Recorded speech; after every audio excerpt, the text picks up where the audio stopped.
Hello everyone, this topic is on H1B FAQs and other FAQs that I have received. Recently I went to Detroit, Michigan to meet my siblings and other few friends, and I met Sumant Nara whom I met in India for F1 interview, and this guy shared his experiences and I wrote it on the Help to Build Care for MS in University of Michigan. And met a couple of friends and friends.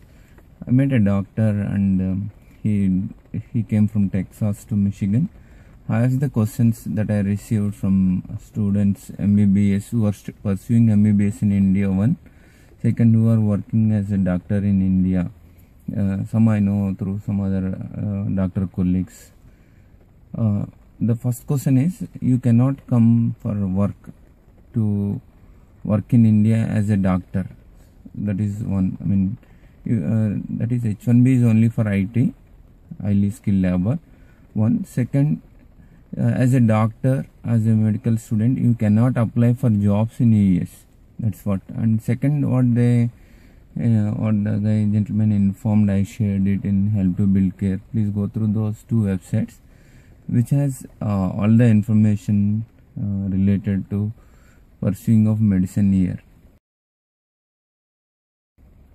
That's one. And my good friend Raj and myself writing in detailed post on how to come for medicine studies in USA. So please wait for that post. And another FAQ is those who are working or studying chartered account subject in India, ask for the queries. That also we are writing a post. Next one, I kept two videos in conversation with Kumar, one for Vinay and one for Vivek. Vinay is pursuing his BTECH in University of Michigan, and Vivek is pursuing his 12th grade. So I asked most of the FAQs that I received from India and other parts of the world, and to pursue BTECH in US. Both intermediate students, HUC, PUC guys, and then BTECH students also wrote FAQs that they have answered it in detail. Please go through those two videos. And the next one, there are when I asked the questions and understand how did he get into BTECH in the University of Michigan, or for example any top 10 or any student must meet 7-point criteria.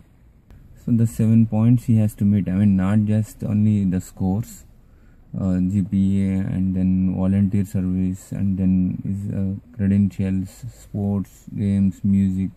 So there are 7 points a student must meet the criteria to get into NYU, University of Michigan, or Columbia University, or various.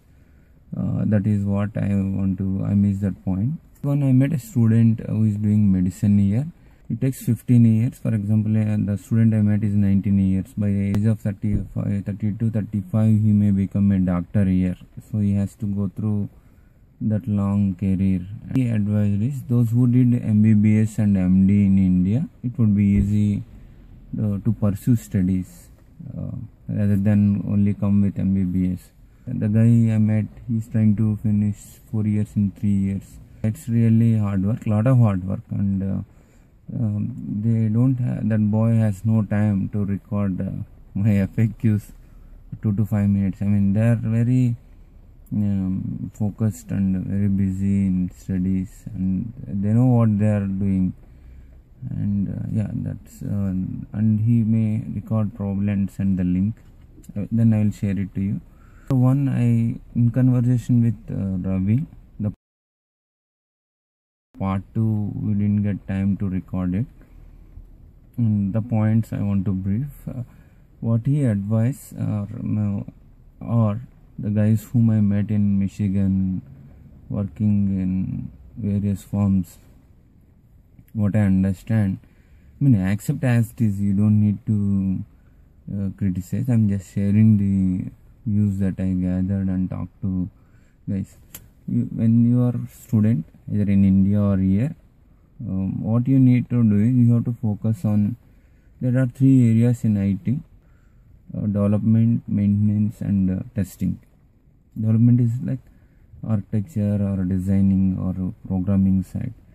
So if that builds the confidence. If you go to development, so maintenance is like I'm doing support, right?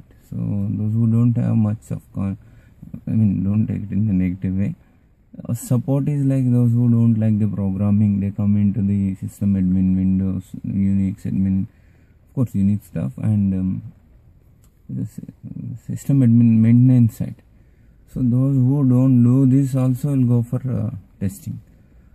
So why I'm saying this, when you as a student or international student aim for development, architecture, design, those kind of roles you have to lead into. That builds the confidence and your career can grow vertically. Yeah, that's what. And the other FAQs I received from H1Bs, not necessarily from Indian corporations, Indian Incs we call.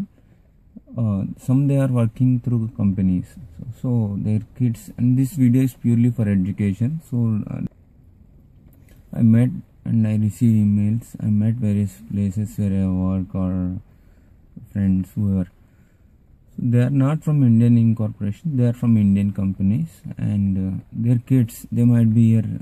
As you know, 7 years, more than 7 years, an H1B cannot stay here. So L1, B1, H1, whatever the visa, immigration status, non-immigration status. But their kids probably, for example, they stay 10 years. Their kids may be born or studying 10th grade or maybe the 5th grade or 7th grade, 9th grade. So they ask the questions based on their issues they are facing. That is the what should we do? Go back to India or continue here. For studies point they ask the questions, not for any other green card. So here the issue is you have to stay in this country for the kids' sake, then you need a green card.